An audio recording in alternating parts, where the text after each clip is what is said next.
by the family, was the second oldest of his father's 6 children. He was born after Alice, 1884, the daughter of Theodore's first wife, Alice Hathaway Lee Roosevelt, who died 2 days after giving birth to their daughter.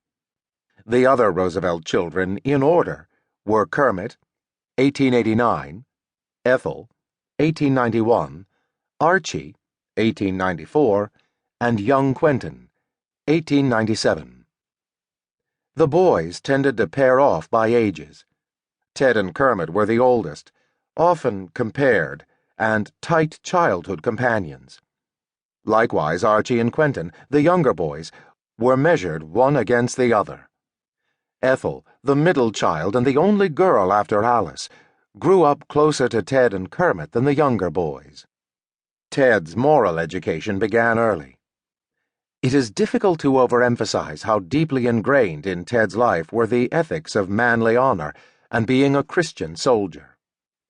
My father believed very strongly in the necessity of each boy being able and willing not only to look out after himself, but to look out for those near and dear to him. Ted would write. This gospel was preached to us from the time we were very, very small. Father told me one day always to be willing to fight anyone who insulted me. Both, mother and father, believed in robust righteousness, Pilgrim's Progress, and the battle hymn of the Republic we knew when we were very young. When Father was dressing for dinner, he used to teach us poetry.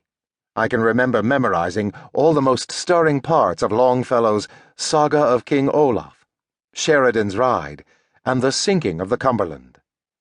His father taught Ted Jr. the gallant incidents of history on walks to work with Theodore when the future president was serving in the first McKinley administration. He would pause to sketch out Civil War battle positions, the epic struggles of Union and Confederate troops, in the dust of the Washington city streets for his son before proceeding on to his workday. Ted was immersed in his father's erudition from the moment he was born. His knowledge stretched from babies to post-Alexandrian kingdoms. Ted would write many years later. It made little difference into what channels the conversation turned. Sooner or later, Father was able to produce information which often startled students of the theme under discussion. He knew the species of Hannibal's elephants through the shape of the ears as shown through the Carthaginian coins of the period. He could recite the Song of Roland in the original French. He knew the latest laws of reorganization of the state government in Illinois. He could tell you in detail the history of the heavyweight boxing champions. It was never safe to contradict him on any statement, no matter how recent you might feel your information was. Ted was swept away by the romance of his father's stories. In time, he would himself memorize scores of poems and amaze his own soldiers with his ability to recite poetry from the large compendium stored in his own mind. On his own, Ted and his siblings read books by the armfuls. He had a particular interest in epic poetry and French history. At Groton, he wrote poems that suggested their impact and the heroic and tragic daydreams that inhabited his mind. Would God I might die, my sword in my hand, my gilded spur on my heel, with my crested helmet on my head, and my body closed in steel. Would God, when the morning broke, I might by my friends be found, stiff in my war-worn harness, ringed by dead foes all around.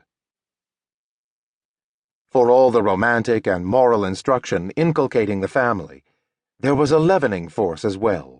It was virtually impossible to be a child of Theodore Roosevelt and not have a heightened spirit and active sense of play. If their father was home and working, there came a moment in every day when he would close down his office and head outdoors with commands for the children to gather.